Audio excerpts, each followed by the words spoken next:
Hey everyone, welcome back to another tutorial. In this ScreenPal guide for 2026, I'll show you how to record webcam videos with ScreenPal. Whether you're creating online courses, YouTube content, business presentations, video messages, tutorials, or educational lessons, ScreenPal makes it easy to record high-quality webcam videos. So let's get started. First, sign in to your ScreenPal account and open the ScreenPal recorder. If you're using the desktop application, launch it from your computer.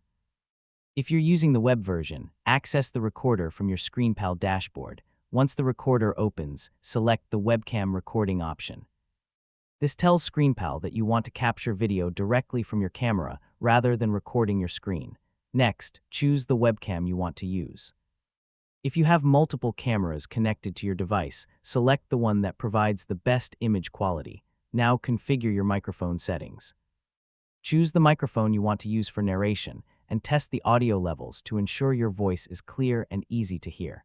And that's how to record webcam videos with ScreenPal.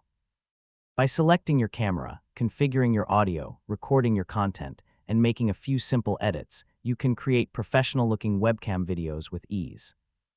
Thanks for watching, and I'll see you in the next tutorial.